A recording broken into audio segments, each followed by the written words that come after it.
Hey guys, let's get more news about Lakers, but first, don't forget to subscribe to the channel and leave a like. LeBron James drops major announcement after Lakers elimination.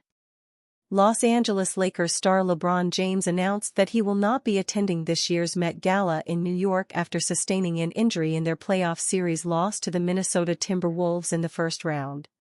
Unfortunately, because of my knee injury I sustained at the end of the season, I won't be able to attend the Met Gala in New York tonight, as so many people have been asking and congratulating me on. Hate to miss a historical event. My beautiful, powerful queen will be there holding the castle down as she always has done, James posted on X on Monday, his first social media post since the Lakers were eliminated from the NBA playoffs. James is serving as an honorary co-chair of the glitzy fundraising event that would have marked his first appearance. On his behalf, his wife, Savannah James, will represent the Lakers star in the charity gala. ESPN's Dave McMenamin reported that James sustained an MCL in Game 5, which entails a 3 to 5 week recommended recovery timeline. James sustained the injury in a collision with Minnesota guard Donte DiVincenzo with 8:39 remaining in the game. After briefly leaving the game to have his knee checked, James returned with 7:23 left. But ultimately, the Lakers bowed out with a 103-96 loss. The 40-year-old James finished with 22 points, 7 rebounds, 6 assists and 2 steals in 40 minutes. The injury will give James some downtime to decompress after finishing his 22nd NBA season while pondering on his future. I don't have an answer to that, James told reporters after their Lakers elimination. Something I'll sit down with my family, my wife and my support group and kind of just talk through it and see what happens. And just have a conversation with myself on how long I want to continue to play. Though James was non-committal on returning for his 23rd season following their first-round exit, ESPN's Shams Charania reported that the Lakers star is expected to play at least one more year. There's no expectation for LeBron James to retire, Charania said on The Pat McAfee Show on May 1st. I will say that my sense, my understanding, is he will play at least another NBA season. You think about next year, 2025-26 season, it'll be year 23 that will set a league record. Year 23 for number 23. The NBA All-Star is in Los Angeles. He's potentially playing in Los Angeles. There are a lot of stars that would align for next season, potentially, if that's what LeBron James decides. James has a $52.7 million player option for next season, which he has to decide on by June 29. Unlike last offseason when James took a pay cut to help the Lakers get under the first apron, James is taking no discount this time, Jovan Buha and Sam Amick of The Athletic reported in the aftermath of the Lakers' elimination from the postseason. James agreed to cut about $2.7 million from his salary for this season to help the Lakers gain flexibility to build out a roster around him and Anthony Davis back then. He even considered taking a more significant pay cut had they landed a significant talent in the offseason. His reported list includes James Harden, DeMar DeRozan, Klay Thompson and Jonas Valanciunas. But the Lakers did not get any of them.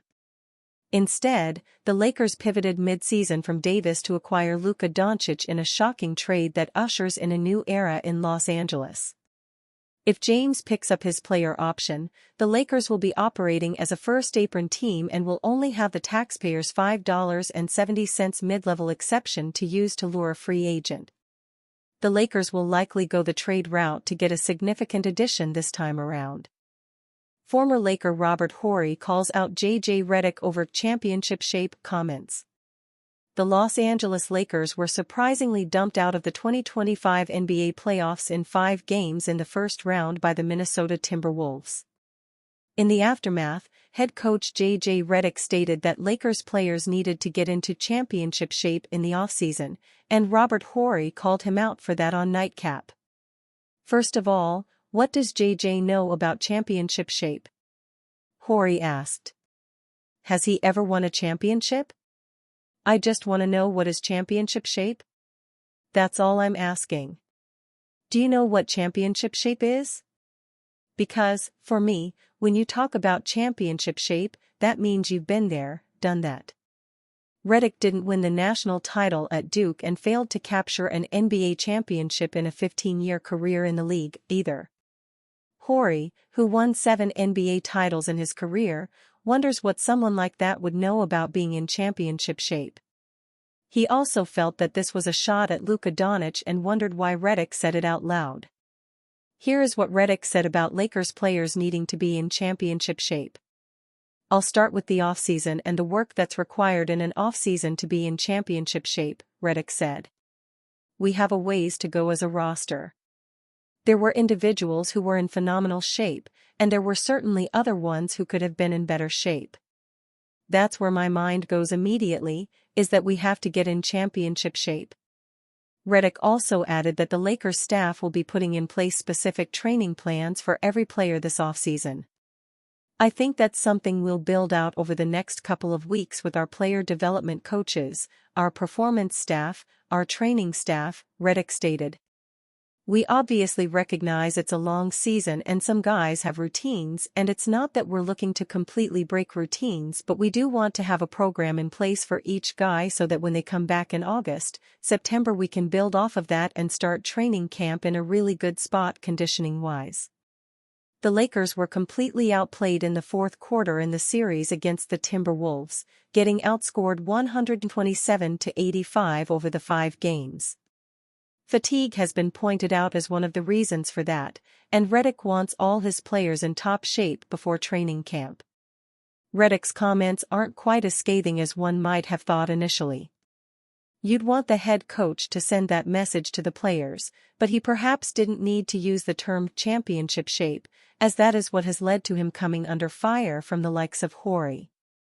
Redick also stated that he can get better and that he wasn't satisfied with his first season as a head coach.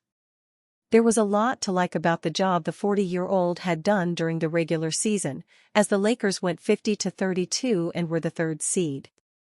The playoffs didn't go according to plan, but Redick will hopefully learn from his mistakes.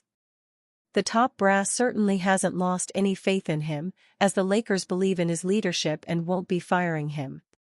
That is certainly the right decision, too, as he has shown enough to suggest he could turn out to be an excellent coach.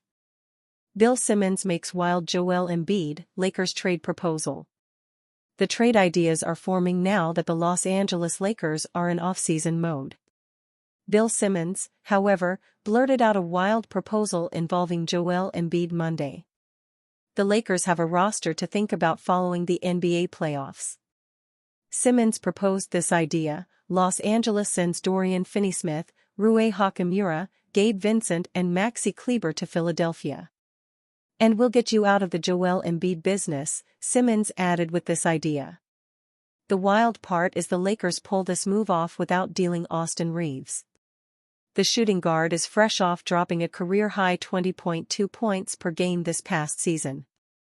Reeves, though, brings a player option on his contract for 2026-27. He's also due to carry a cap hit of $13.9 million. Will this become the offseason where Embiid cleans out his Sixers locker for good? Paul George sounded off on Embiid's future, which also includes Tyrese Maxey. The Sixers star George revealed to Keith Pompey of the Philadelphia Inquirer that there is communication between the three. "I think that's very important," George said to Pompey. "We've already talked about seeing each other, where we're going to be this summer. So we've already had those conversations about connecting once the season's over. I think it's very important." George included that communication plans to be outside of their cell phones. "I don't think it's healthy to go 2-3 months before seeing each other, regardless of if we're checking in over the phone. It's just different seeing each other," George said. Still, Embiid continues to remain a red-hot trade idea each offseason. He's now in his 30s and has struggled with staying healthy. Embiid settled for only 19 total games this past season. The 7-time NBA All-Star hasn't started in 70 games throughout his career. He's also never surpassed the Eastern Conference semifinals throughout his career. And his 76ers are coming off a dismal 24-58 season. And you fan? What do you think about Joel Embid situation? Write to us in the comments.